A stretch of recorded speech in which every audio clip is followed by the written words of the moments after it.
The Midday Show, with you from 1 p.m. to 3 p.m. Guest of the day. Welcome back to the Midday Show. Time now is 2 o'clock on the dot here in the studio, and it's about time we kicked off our conversation with our guest. Today, we're bringing you an inspiring story about innovation, impact, and empowerment. Joining us is a global changemaker, the founder and CEO of SHEQONOMI, a multilingual woman-led podcast platform created for and by women, built during the pandemic, and now connecting voices across more than 65 languages around the world. She's also a passionate advocate for inclusive innovation. Please help me in joining Anu Bhardwaj to the show. It's a pleasure to have you with us, Anu. Thank you so much for having me. Well, again, pleasure is all ours. So I just want to get straight into it, and let's start with the story behind SHEQONOMI. How did it all start, and what inspired you to build a woman-led platform that connects voices from around the world? Great question, and it's a very important one, and I give full credit to my young daughter, Arya Bhardwaj, who was age 7 at the time when I was homeschooling her. And the motivation for SHEQONOMI was about access and inclusivity, first and foremost, to girls who were not able to go to school during the pandemic. So the question came up at the kitchen table, what happens to these girls who don't have access to Zoom School or Google Classroom? What happens to children that don't have connectivity? And I told her, the reality is some of them may never go back to school. Right. Girls, they get left behind, unfortunately. Correct. And worse is that was their one chance to get into schools. And some of these girls may have been compromised. They might have been sold. They might have been trafficked. They might have been married off. We're not talking about them. So this innovation, first and foremost, started to give girls and young boys access to content, as well as access to mothers to learn about what is COVID and how do we protect our family and how do we protect our children. So it was a humanitarian effort from day one. But then it emerged into something much bigger, which is what it is today. Now, that's absolutely beautiful and very, very inspiring. SHEQONOMI, like you said, is designed to be inclusive, reaching women on low-cost smartphones and in emerging markets. So why was accessibility such an important part of your vision? So if you recall, COVID wasn't so long ago. We were all forced into our homes. Right. And there were many of us that actually had a house, many of us that actually had electricity, running water. We do have digital connectivity. We can communicate with one another even though we weren't able to communicate in person. But there's so many people on the planet that didn't have any of those things. Right. And let alone war. And all these other things that keep happening to them again and again. And so access was a big deal, because if you don't have access, how are you going to contribute to your family, to your country, to your society, to the world? You need that fundamental. Right. It's a human right at this point. Right. And first and foremost, how are you going to, do it for yourself, Exactly.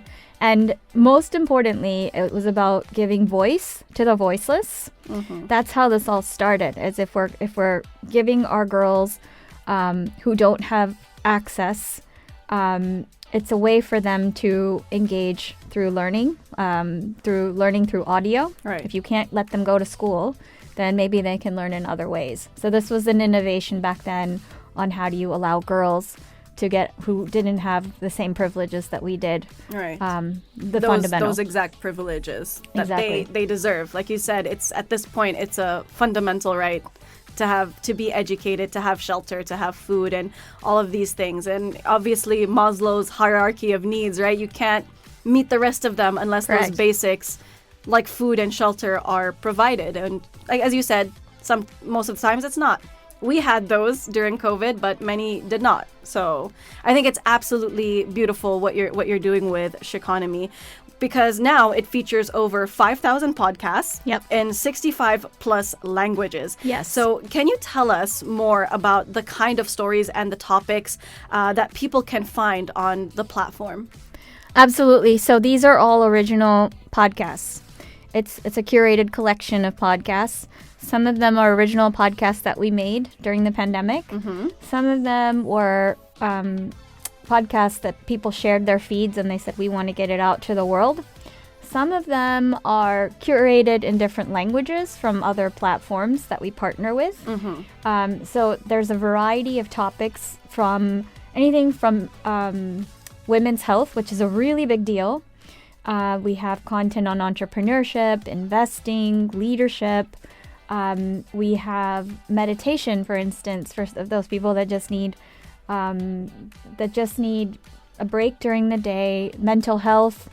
And we just produced a podcast of a dear friend in Canada called the Zen Den. And I met her probably 25 years ago, and she was a Zen monk in Thailand. And she reached out and said, I really want to get my stories out there and help women from around the world. How do we amplify everyone's voices?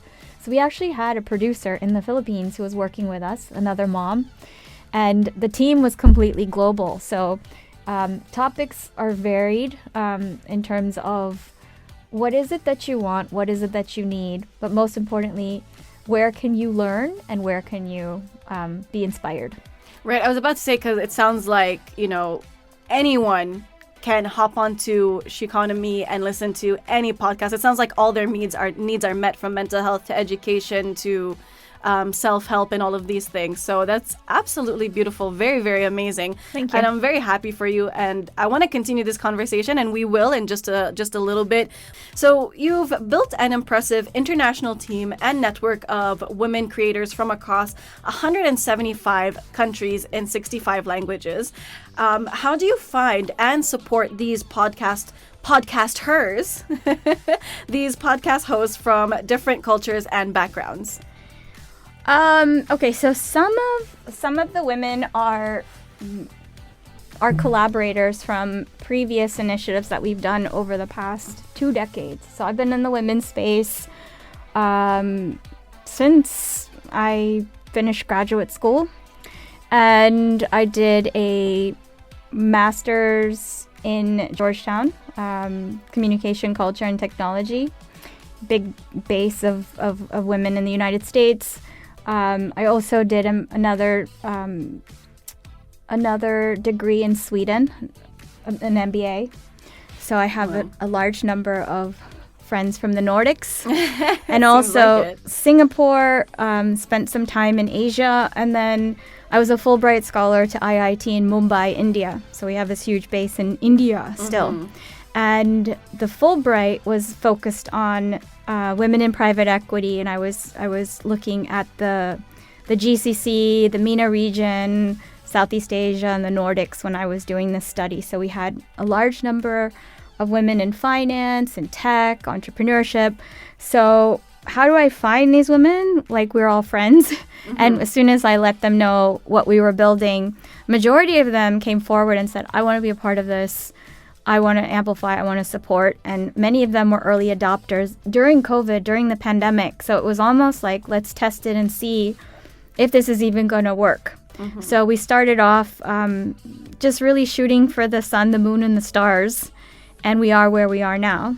And then over time, over the past 4 years, it amplified. And we are now where we are. We're seeing about 20% growth every month across our platform on smartphones.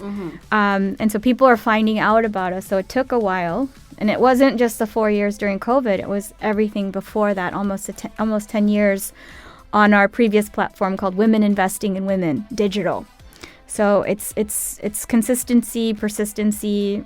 It's a lot of let's get the name out there, community out there, and they kind of stick together. That's absolutely beautiful. Why are women-led tech innovations transformational for women and girls, especially here in Qatar and the MENA region? So I think going back to why Qatar. Going back to Qatar is people don't really understand this or know this, which is that 40% of female founders in this part of the world are getting funded. And that's an anomaly. In other countries, it's less than 2%, especially in the United States. I've been watching this for 2 decades, and the needle hasn't moved at all. And I think one of the things that's being emphasized, since I've been here during Web Summit, is the need for deep tech. And this was like so reassuring and refreshing to know that there are so many women who are working in the areas of AI or blockchain or innovative technologies, cloud, in this part of the world. So I thought, why not test our podcast listening app? One, because we were backed by the Islamic Development Bank during COVID. That's something else that people don't know. The first seed money actually came from Jeddah, from Kingdom of Saudi Arabia, the Sultanate of Oman, the United Arab Emirates, Bangladesh, and Indonesia. And if they didn't get behind us from day one, we would have no SHEQONOMI. Right. And now it's the reverse. It's not let's go to Qatar and get the investment and then blow it up. Right. It's let's bring our innovation and really see how we can tweak this and make this better and take it to the next level. Mm-hmm. So I think in terms of getting the access that we need to the women and girls that we designed this for, I think we're in the right place to start testing out our new innovations and seeing how we can make it better, faster, stronger with the women here, because they're really talented. And I'm seeing that's something that's also not known, is the level of preparation. You're true gems. And every time I speak to each and every one of you, it's like, wow, she's done this and she's done that and she's multilingual. Part of this whole thing is getting women to amplify their voices. And there's so many that are ready and willing, and this is the next level. And the other last thing that I'll emphasize is that there's so many women who are trained already, and they can work from home. And this is a space where you can have mothers who don't have to compromise their families to do what they want to do in this podcasting world. So I just thought, what a great way to include women, to share their voices, and to bring out the best in tech and the best in innovation. All at the same time. Correct. Amazing. Now, before we take a quick break, obviously building something inspiring like this platform, like SHEQONOMI, obviously it comes with a set of challenges, right? So what were some of the biggest hurdles that you faced, and how did you overcome them? So first and foremost, what we're trying to build is first in the world. It's listen, learn, and earn.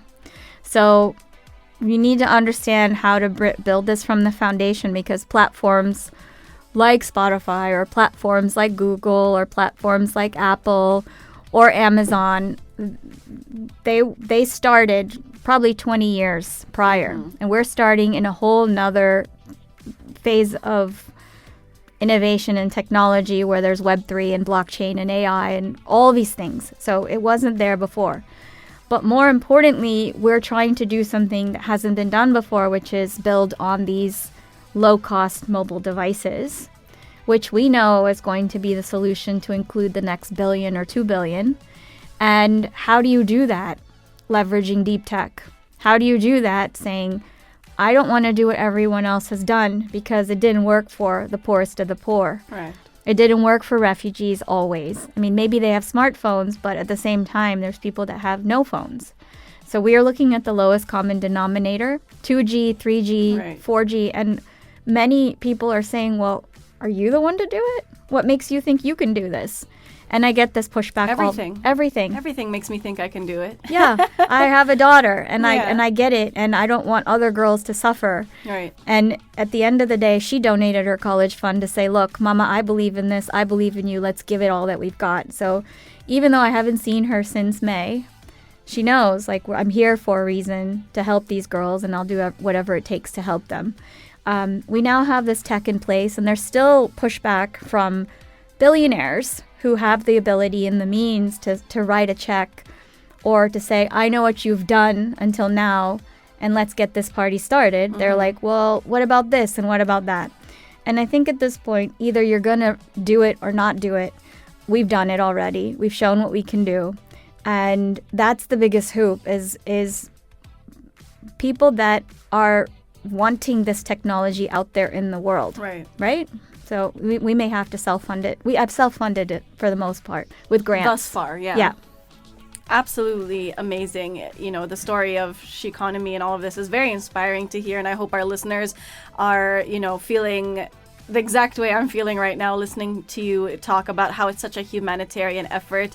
So, Anu, you've also led global initiatives in blockchain, digital inclusion, and women's investing.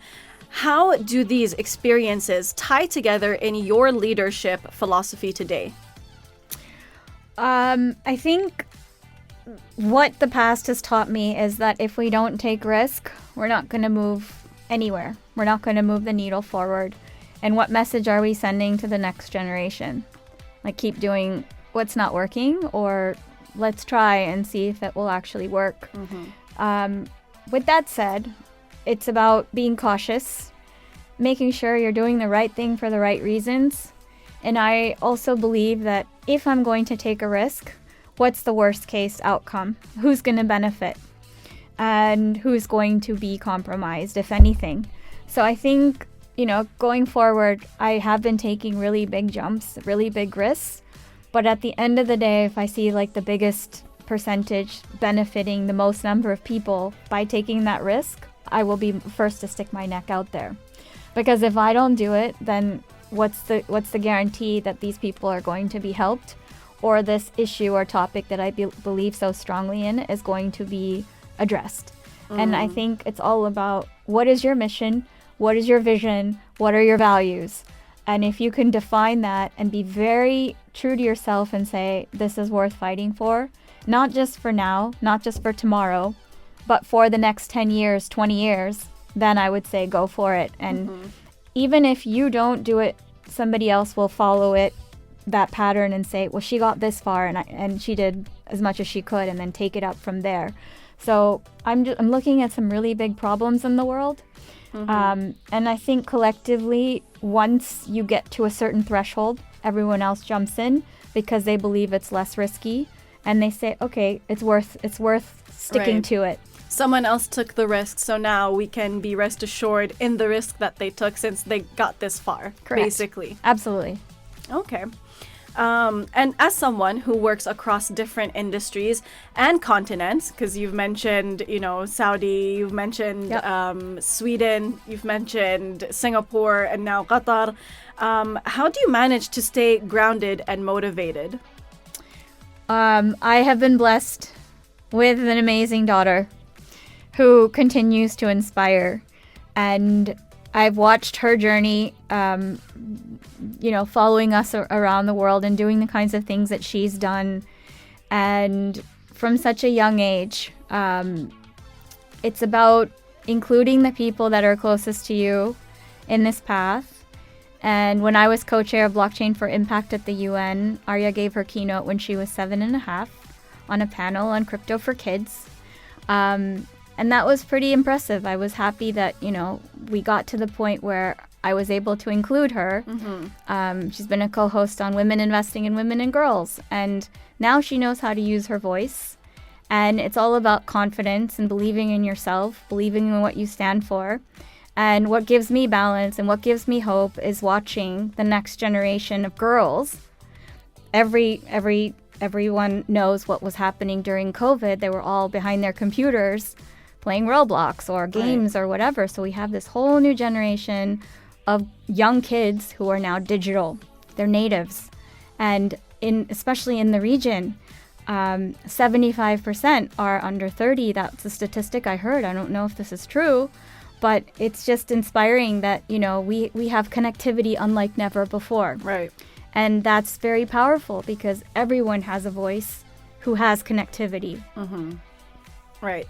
So looking ahead, what's next for SHEQONOMI, and what do you see as the greatest opportunities for building the platform right here in Qatar? Are there any, you know, partnerships or maybe collaborations that you hope to establish within the region?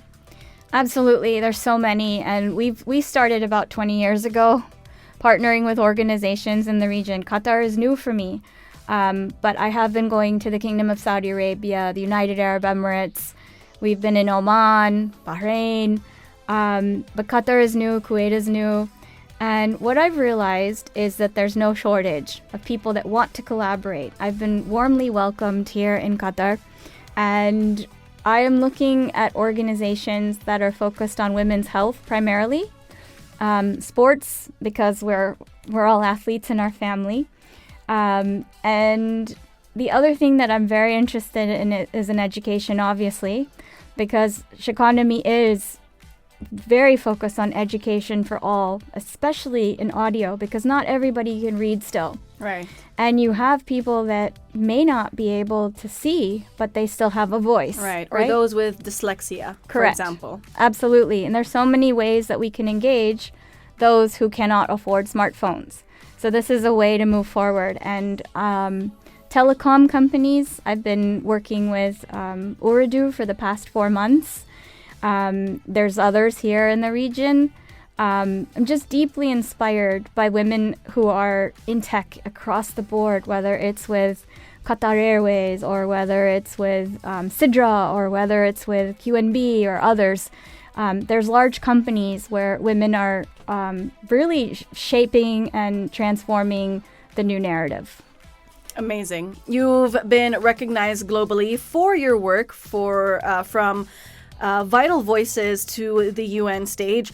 So what's your broader vision for the future of SHEQONOMI and for the women who use it? Oh, great question. Thank you so much for having me today. And I'm sad too, but I know there's going to be more because I just got to Doha. Hopefully there's a lifeline here for me as we scale and grow. My greatest hope is that not only that women can now get access to listen to all these brilliant women who have already shared their voices on the world stage, but more importantly, that they have the ability to share their own voices.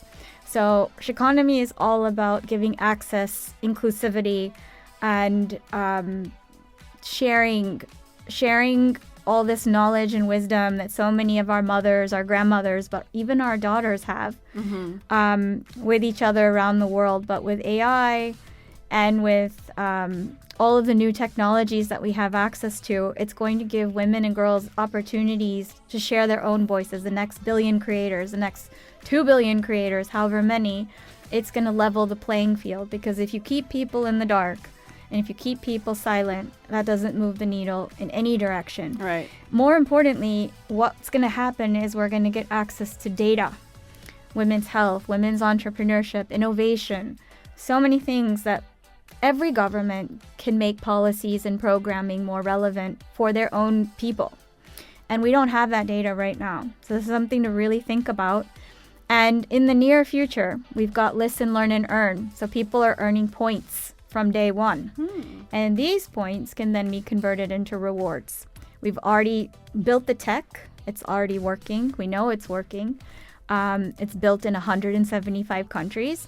So really, the next level of SHEQONOMI is access, inclusivity, and most importantly, affordability to people who haven't been able to access this tech before.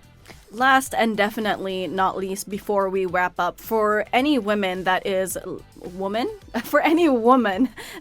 listening today, right now, whether they're students, professionals, or entrepreneurs, what advice would you give to those who want to use technology or creativity to make a difference?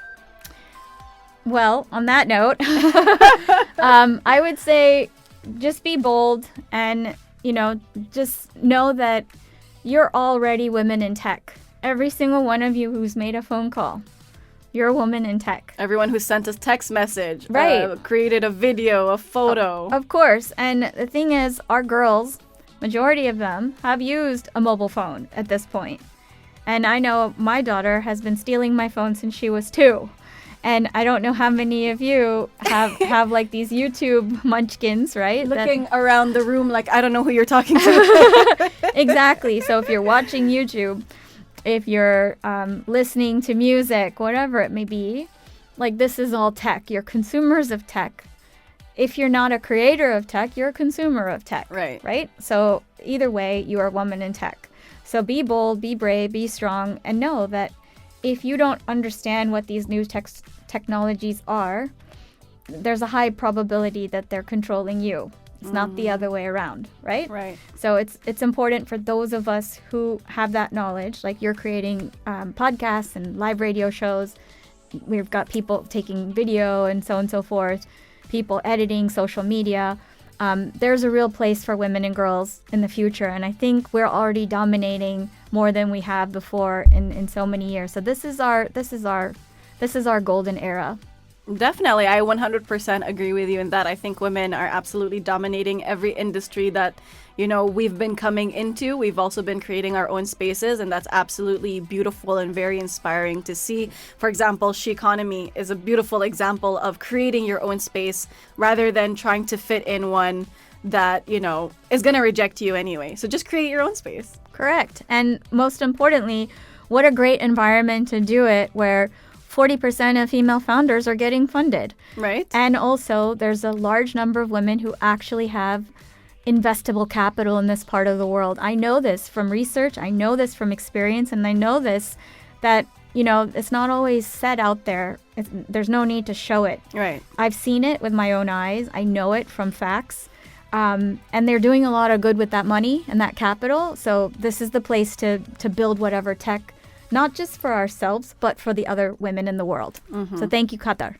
Absolutely beautiful. Thank you so much for being here, Anu. It was absolutely a pleasure to host you and to have this conversation. Is there anything else you want to leave our listeners with before you go? I want to say thank you to all of you for listening today. I want to say thank you to Al-Juhara for following up with me. That's like from the bottom of my heart. You've given my voice importance in your nation, and that I'm so grateful for. And for all the women out there today and men who've been supporting us, I want to say thank you to Arya and her father for allowing me to come this far and follow my dream. It just means the world to me. And for all of the men out there who've been supporting our dreams, thank you very much. I leave you with that, is that if you don't make your dreams heard, no one else will support it. And go for whatever you believe is the most important thing that needs to be done to change the world, because people will help you. Absolutely beautiful. Again, thank you again, Anu, for being here. The pleasure was all ours to have you and share your story.